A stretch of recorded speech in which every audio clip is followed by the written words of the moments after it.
Vamos a dar paso ahora a Roxana Cabello, pero antes de presentarla y darle la palabra, les voy a recordar que quienes nos están viendo a través del canal de YouTube tienen la posibilidad de realizar sus preguntas. Recuerden aclarar si va dirigida a alguno de los participantes del panel en particular o si es para todos. Eh, bueno, las estamos recepcionando y como les había adelantado antes, al final de la exposición de los panelistas, vamos a retomarlas para hacérselas. Ahora sí, le vamos a presentar a Roxana Cabello. Ella es maestra, licenciada en Sociología y doctora en Ciencias de la Comunicación, investigadora docente de la Universidad Nacional de General Sarmiento, donde dirige el programa de usos de medios interactivos y además es directora de Tecnos Magazine Digital. Bienvenida, Roxana. Tenés muteado el micrófono.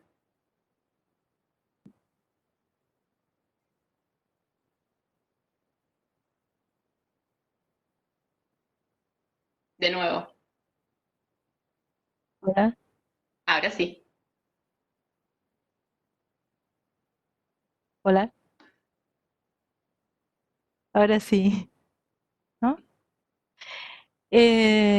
Tengo un lío de conexión acá disculpen, pero aparezco dos veces me señala, me indica el chico el colega acá que está haciendo el soporte técnico, pero intenté salir, entrar otra vez y no hay caso, así que lo siento, estoy por partida doble. Muchas gracias por la invitación al equipo del programa de la Sociedad de la Información del Gino Germani, Susana Finkelievich, Silvia Lago Martínez, siempre están generando estos espacios que son tan interesantes. Acá mis amigas, mi amiga la Susi Morales de años, un gusto, Lucila, el colega Edwin que no lo conocía y bueno, Sheila, por supuesto, muchas gracias por la invitación. Voy a poner el cronómetro y comentar dos o tres cuestiones un poco relativas en parte al proyecto de investigación que estamos cerrando en este momento, pero partiendo de la idea del título del panel que se llama, este panel que estamos compartiendo ahora, que se llama El futuro llegó hace rato, la pandemia en tiempos de educación. Y bueno, si decimos el futuro llegó hace rato, en parte eh, desactivamos el efecto sorpresa que tiene el futuro, ¿no? Como si se quedara respondida la pregunta ¿qué nos depara el futuro? Que tiene unas incertidumbres, pero también unas expectativas y una promesa. El futuro siempre conlleva una promesa, ¿no? Y en definitiva, bueno, queda medio como en suspenso todo eso. Incluso hasta podemos decir, esto era, y nos deja todavía pensando. También esa frase, el futuro llegó hace rato, de alguna manera impone pensar que existe un solo futuro y no todos los futuros posibles. Y me da la sensación de que la pandemia impacta en todos los futuros. Y, por ejemplo, nosotros estamos mirando en la educación primaria. Entonces, una primera cuestión que igual escuchando a Susana y escuchando a Edwin, también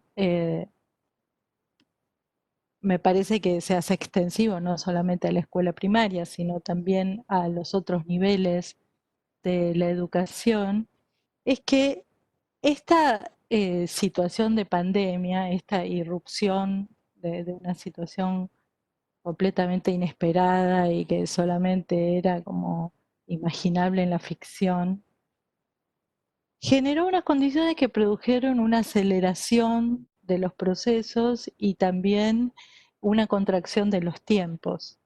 Y en general esos rasgos de aceleración y de contracción de los tiempos nosotros estamos habituados a atribuírselos a las propias tecnologías digitales y a la telemática.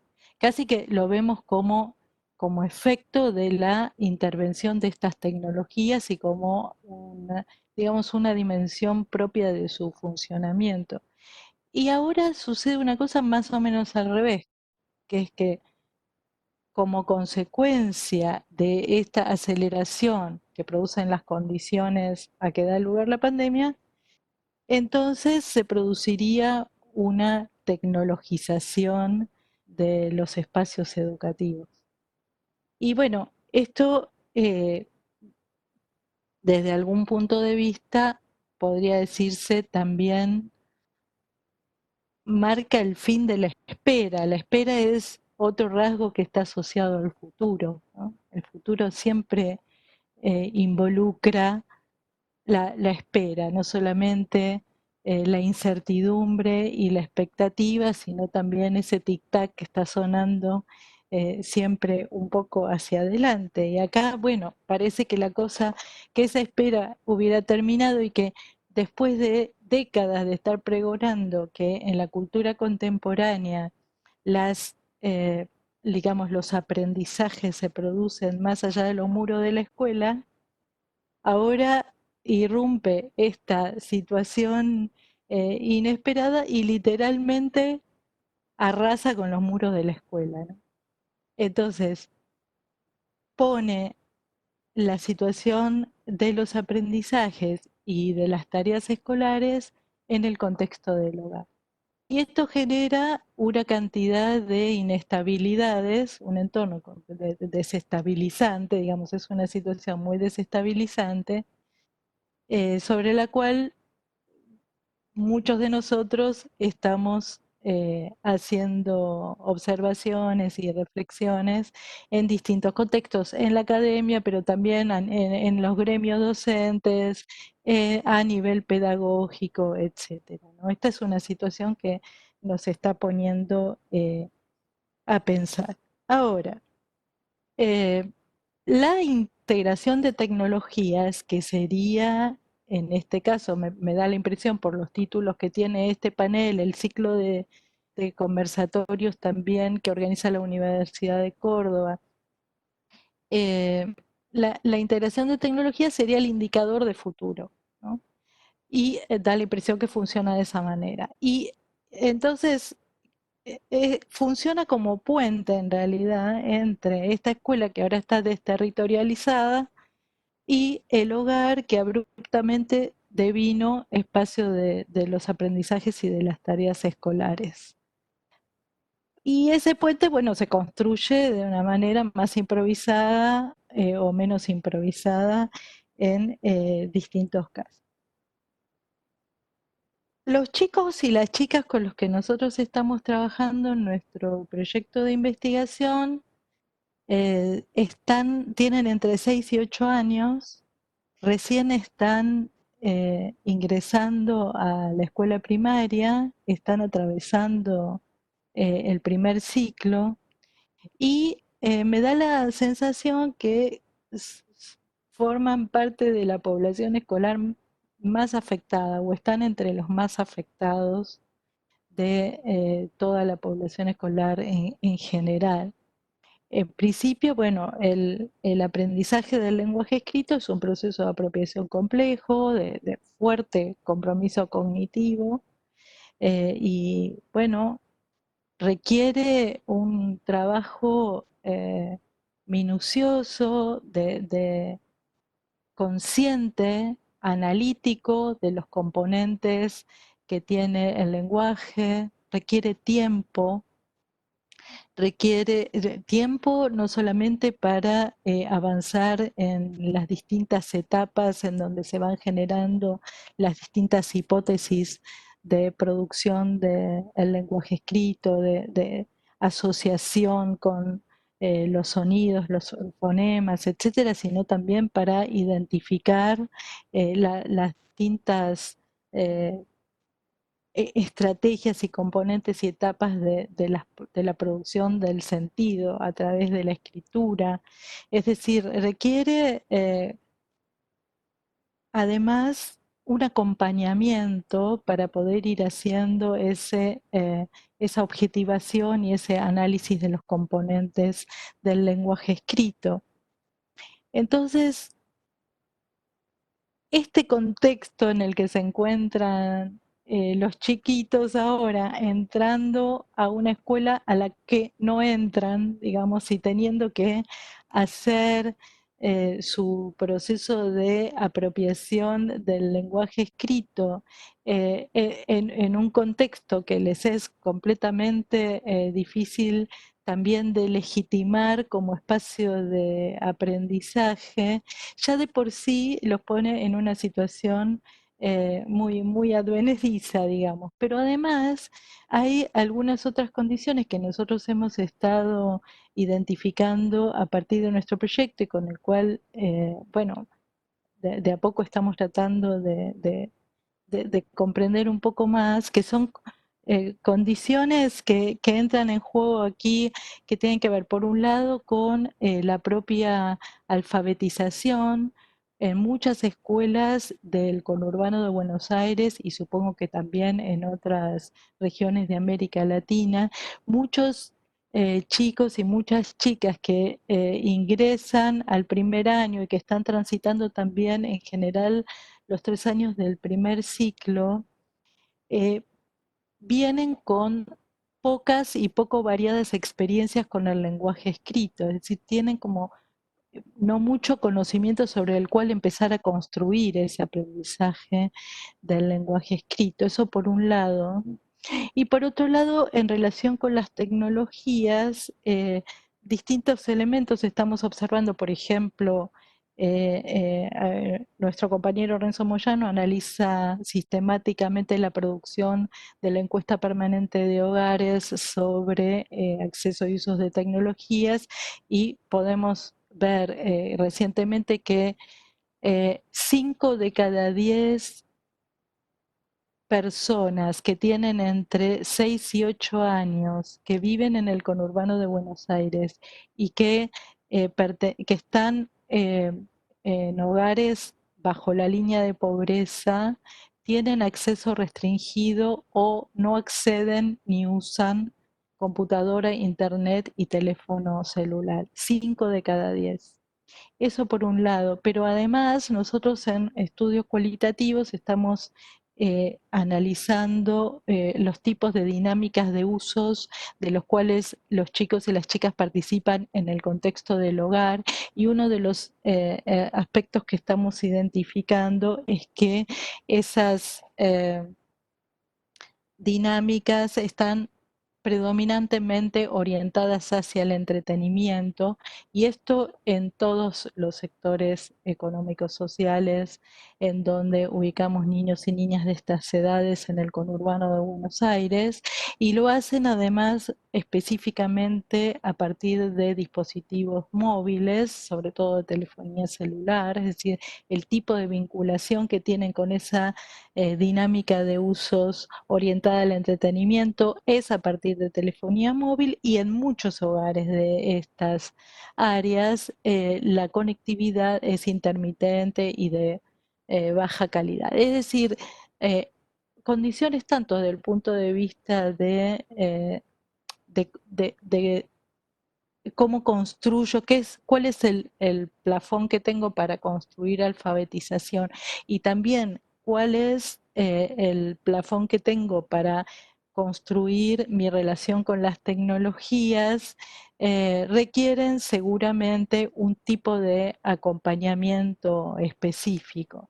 Ya cierro. Entonces, eh, en estas condiciones nos preguntamos, bueno, si el futuro llegó, ¿cómo le llamamos a esto que tenemos por delante y que nos impide prever cómo sigue la cosa, ¿no? Y qué vamos a hacer con estas condiciones en las que nos encontramos, y cómo nos preparamos para producir aprendizajes a partir de estas condiciones, ¿no? Y em, una cosa que vemos es que, a ver, En Argentina, muchas de las estrategias de integración de tecnologías en los espacios educativos, pero también las referidas a la alfabetización, estuvieron durante mucho tiempo y en parte siguen estando. Y aún en etapas en donde hemos logrado conseguir ciertas, las llamadas políticas de inclusión digital, decía, esas estrategias muchas veces han estado libradas a las decisiones individuales de los centros educativos y también de los docentes en función de sus posibilidades y en función de las condiciones en las que se encuentran. Y acá, a partir de que irrumpe esta situación tan imprevista, eh, me parece que hay un elemento que se hace visible, y es que cuanto, cuanto más han producido imaginaciones las instituciones educativas respecto de qué sentido, a ver, qué significa alfabetizar en la cultura contemporánea, qué rol juega el lenguaje escrito en las alfabetizaciones que deberíamos estar produciendo. ¿Qué sentido tiene promover procesos de apropiación de tecnologías en, en esos contextos y en relación con esos espacios educativos? Eh, Quiero decir, cuanto más imaginaciones generaron las instituciones en esos sentidos, mejor se han acomodado a esta situación y más están pudiendo acompañar a las familias en estos procesos novedosos y que les son completamente ajenos, que les toca atravesar en este momento. Entonces, me parece que quiero decir, lo que se acumuló hasta ahora se pone en evidencia y da sus frutos. Lo que pasa es que la escuela pública, sobre todo en la zona en donde nosotros estamos trabajando, eh, ha podido producir acumulaciones muy fragmentarias en esos procesos, y me parece que en este momento, más que nunca, la escuela pública necesita una contención para poder pensarse en este contexto, en este contexto, consolidarse, objetivar los aprendizajes forzosos que se están teniendo que hacer hoy. No me referí en ningún momento a los docentes porque me pareció que se requiere una conversación aparte también específica para hablar del enorme esfuerzo que están haciendo los docentes en este momento.